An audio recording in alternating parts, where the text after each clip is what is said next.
Howdy, all y'all. Thanks for watching. So I haven't really done anything on my computers or anything. I've been doing a lot of bagpiping practice downstairs in my basement. So anyway, that's Milo. Oh, Milo. He's my big fat sumo cat who likes to bully on my other kitty cats and eat all their food. Huh. Well, he knows I'm talking about him. So anyway, this is about doing gig work like Uber and DoorDash and Uber Eats and all this other kind of stuff. So I'm a native born Utah, culturally, etc. This and that. My family participated in all the controversies that Utah is famous for. And if you don't know, you don't probably need to know. But anyway, so when I was in Southern California, I had a boss who's, and this was doing airport ground transportation. And he straight out told me that if you're stupid enough to work for me, you deserve what you get. And that's what the whole contracting business attitude and ethic is all about. Because the people that own the companies are the ones who are making the money. And I've watched online Uber, and I have a GMC Savannah 3500 van that Uber says I cannot use for Ubering, whatever, and that's okay, but they still want me to do. I have my personal insurance for my own stuff on the van. Theoretically, I'll start my own business. Ha ha ha. In Utah, the government wants to take all the money first, and then tell you, oh, you don't qualify. But that's the Utah way of making money off people who are stupid. So anyway, with the Uber, when I was watching these guys post online, and so I have my own insurance that Uber requires me to have. Then I was watching online, and this guy picking his rides and stuff like that, and what I saw was every time they would do a pickup and such, this is what I saw, and so somebody let me know if what I saw was wrong, but Uber is charging the drivers an insurance fee on top of the insurance of what they have to pay to be insured in whatever market they're in. So that's what I saw. Now I was used to doing a lot of airport ground transportation in California in the 1990s. And the money was good and the tips were really good. And I'm in Utah now. Salt Lake City is the major market. Provo is the secondary major market. And St. George is way down all by itself. It's kind of an orphan child. Yeah, from my perspective. So anyway, that's the way I see Uber working. Now, I signed up with DoorDash, and I'm thinking from my experience, because I'm at the bottom of the barrel as far as getting started. DoorDash doesn't care about my experience or my driving or anything like that. They don't know anything about me beyond the information they've given me, which is fine. I understand the dynamic. If I'm stupid enough to work for you, I deserve what I get. So I understand that. And any new driver with gig work needs to understand that fundamental philosophy behind the business of any of these gig businesses right now. It's all about whoever controls the business makes the money, and you're just helping them make the money while they give you just enough money to survive or not to survive, or they could starve you out. So anyway, that's the way it works. Gig work is not about fairness. It's about how long you've been there and you had to work your way up, and it's like having a union job, I guess, or a non-union job. So that's what from my perspective, from what I've seen, because I've done a lot of work in transportation, since the 1990s. That's that. And the role of government is to charge you for insurance on that, so that the government is make sure that they have money for their airports and stuff like that. So, and the regulations, okay. I've seen very few yellow dot, or whatever you want to call them,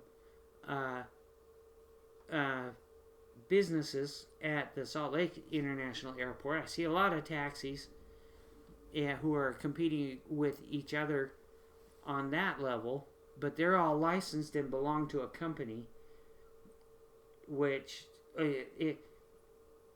well, I don't want to give any impressions, but it's like in any business, you have good people in the business and you have bad people in the business, and you have people that should not be in the business. But because they work for a taxi company, they get to do whatever they want because they have the umbrella of a taxi company over them. So, but anyway, from my experience right now with this gig work, doing DoorDash and trying to get activated with Uber, what I can see from what I've watched online and everything like that, it's all about Uber making money. It's not about the drivers making money. It's from my perspective, and somebody educate me, but I know that I have paid out a whole bunch of money in insurance, and Uber has my insurance information, and I have really, really good coverage. But when I see people doing pickups and stuff like that at Salt Lake International, Uber is also charging insurance on the trip. So they're double dipping or triple dipping or whatever you want to call it. Plus they have the camera there to make sure that you're not ripping off the company that's ripping you off, because they're double dipping. And that's my perspective on this gig work, at least in Utah. Now, to have your own insurance and stuff like that and drive independently, you're free of the overhead that Uber is soaking out from under you. And all you need to do is go down and show up and show that you have a clean, safe vehicle that's current and meets the year guidelines for the state, whatever you work in.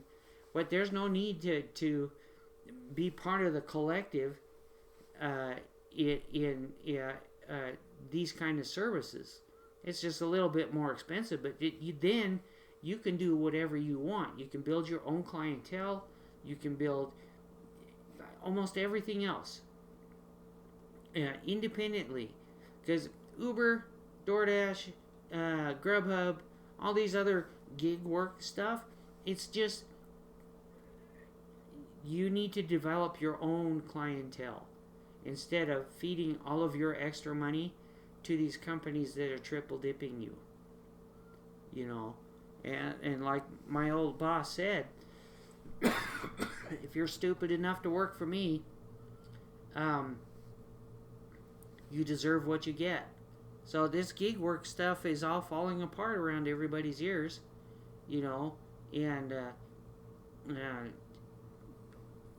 being part of a gig work job a union is not going to work, simply because people need to be independent to create their own clientele. Yeah, decent competition, decent drivers, and you'll always have bad seats. There's nothing you can do about it. And the ones that rip off people, and that's why you have a very basic license from the city in order to do airport ground transportation or gig work or anything like that. But the state and the city in the county or whatever area you're working in should not be empowered to deny you to be able to make your own independent work. And that's the simple matter of it. Maybe you need a simple license to say, hey, the vehicle's okay, it passes a basic inspection, and there you go. You have seat belts and stuff like that. And the rest is up to the driver. Now, I know there's a lot of corruption, and the cities will argue, well, we need to make sure that the drivers are protected. Well, the drivers aren't being protected anyway. The state is enabling these companies to make money to rip off drivers. And that's just the way the system is working, from my perspective right now. So, anyway, that's all I wanted to say. I think this whole Uber thing, Lyft, and DoorDash and everything like that, they have. If you only have two companies, they're both monopolistic. And from my perspective, and they try to force everybody else out.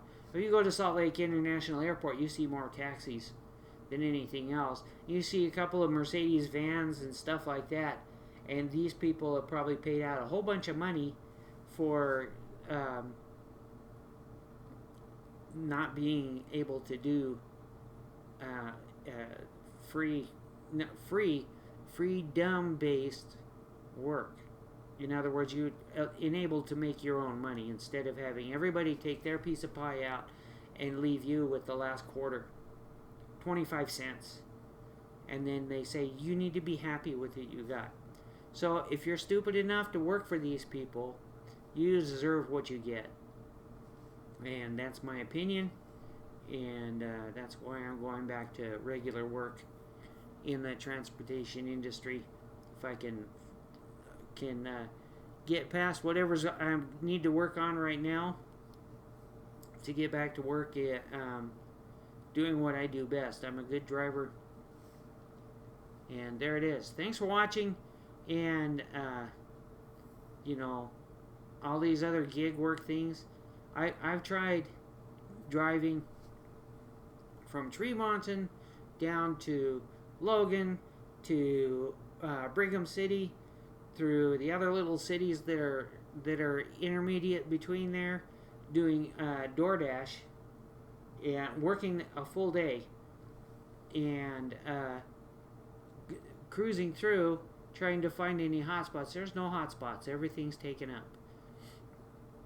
And so it's oversaturated.